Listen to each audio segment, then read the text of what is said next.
दोस्तों, आज मैं आपको माप के बारे में बताने के लिए यहाँ उपस्थित हूँ।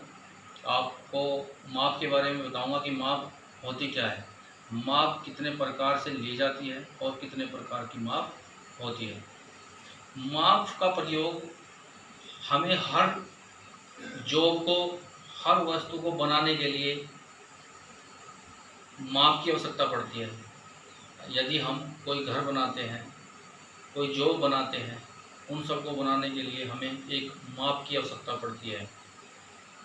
उसकी लंबाई, उसकी चौड़ाई, उसकी मोटाई, इन सब की आवश्यकता पड़ती है। और इन सबको मापने के लिए अलग अलग प्रकार के टूल्स की आवश्यकता होती है। जब हम किसी वर्कशॉप के अंदर किसी जॉब को बनाते हैं, किसी पार्ट्स को बनाते हैं, तो उस पार्ट्स को बनाते समय अलग अलग प्रकार की माप ली जाती हैं। कई जगह सामान्य प्रकार से माप ली जाती हैं, तो कहीं सूक्ष्म रूप से माप ली जाती हैं। आज हम आपको उन्हीं माप के बारे में बताने के लिए जा रहे हैं। सबसे पहले माप कितने प्रकार से, कितनी विधियां होती हैं माप की। माप की दो विधियां होती हैं, वैसे तो तीन विधियां होती हैं, पर आपको दो के बारे में हम बताने के लिए जा रहे हैं। एक तो होती है प्रत्यक्ष मापी माप, जो प्रत्यक्ष यानी टूल के द्वारा, जैसे हमारा स्टील रूल होता है, स्टील के ऊपर माप अंकित होती है। जैसे वर्नियर कैलिपर होता है, उसके पास माप अंकित होती है। आउटसाइड कैलिपर होता है, माइक्रोमीटर होता है, उसके ऊपर माप अंकित होती है। ये सब प्रत्यक्ष मापी टूल हैं। अप्रत्यक्ष मापी टूल्स, अप्रत्यक्ष में जैसे हमारा कैलिपर्स है, outside caliper, inside caliper, jenny caliper, ये हमारे सब क्या है, अप्रत्यक्ष मापी टूल है। क्योंकि इनके द्वारा हम डायरेक्ट माप नहीं ले सकते। इनकी माप लेने के लिए, इनसे माप लेने के लिए हमें एक प्रत्यक्ष रूपी माप की आवश्यकता पड़ती है। जैसे स्टील रूल ले लिया, वर्नियर कैलिपर, माइक्रोमीटर, इनकी सहायता से हम माप को ले सकते हैं। माप के प्रकार, माप चार प्रकार की होती हैं। एक लंबाई यानी लीनियर माप जिसको हम बोलते हैं, जो किसी चीज़ को हम लंबाई में मापते हैं, होती है हमारी लीनियर माप। दूसरी जो माप होती है वह होती है हमारी रेडियल, जिसे वृत्त वगैरह बनाए जाते हैं, गोलाई में माप लेते हैं। उसे माप लेने के लिए जैसे हमें डिवाइडर की आवश्यकता पड़ती है, जो डिवाइडर हमारा, जिसको हम प्रकार भी बोल देते हैं, ऐसी भाषा में उसको प्रकार बोलते हैं, उसके द्वारा। तीसरी माप होती है हमारी कोणीय माप, जो हम किसी को कोण के रूप में मापते हैं। जैसे कोई कोण मापना होता है, 30 डिग्री, 40 डिग्री, 45 डिग्री या 60 डिग्री में माप लेनी होती है, उनको मापने के लिए उसको कोणीय माप कहा जाता है। इसके बाद होती है प्लेन सरफेस माप। प्लेन सरफेस जो माप होती है, जिसके द्वारा बिल्कुल किसी सतह को प्लेन रूप में मापा जाता हो, वो प्लेन सरफेस माप होती है।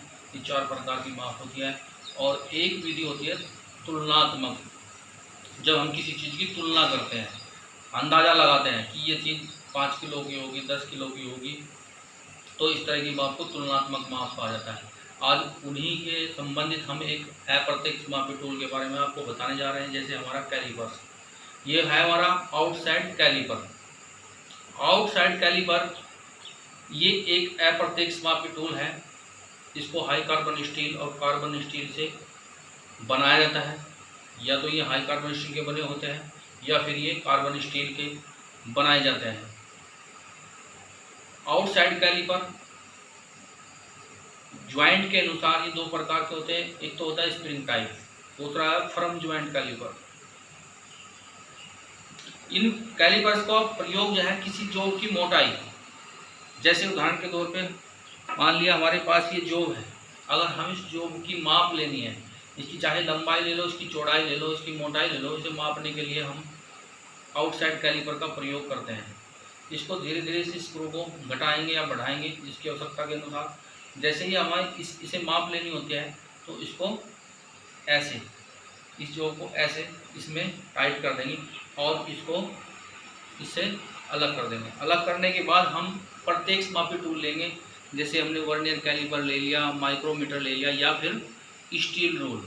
ये हमारा एक प्रत्यक्ष मापी स्टील रूल है, जो स्टैंडर्ड स्टील का बनाया जाता है।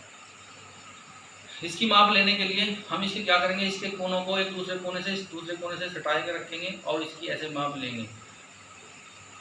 इसकी जो माप आई ये 30 mm आई। देखो जैसे यहाँ दिखाई आप लोगों को दे रहा होगा, जैसे 30 mm, ये नहीं कि 30 mm मतलब 3 सेंटीमीटर। तो इस जोब की जो मोटाई है और चौड़ाई है वो सब 30 mm है। इसी प्रकार से हम इसके द्वारा किसी जोब का बाहरी व्यास, अगर हमें किसी पाइप का व्यास लेना होता है तो पाइप का व्यास को लेने के लिए हम क्या करेंगे, मान लीजिए सपोज करो ये हमारे पास एक व्यास है, पाइप है और हमें इसकी माप लेनी है, तो हम क्या करेंगे, इसके व्यास को ऐसे इसमें इसको माप को लेंगे और ऐसे इसके माध्यम से इसको माप लेने के बाद इसके द्वारा स्टील रूल के द्वारा माप ले लेते हैं। जैसे ये 2.5 सेंटीमीटर यानी 25 mm जो है इसकी माप है। इसी तरीके से हम इसके स्टूल के द्वारा माप ले सकते हैं। यह एक हमारा वर्कशॉप के अंदर एक महत्वपूर्ण टूल है।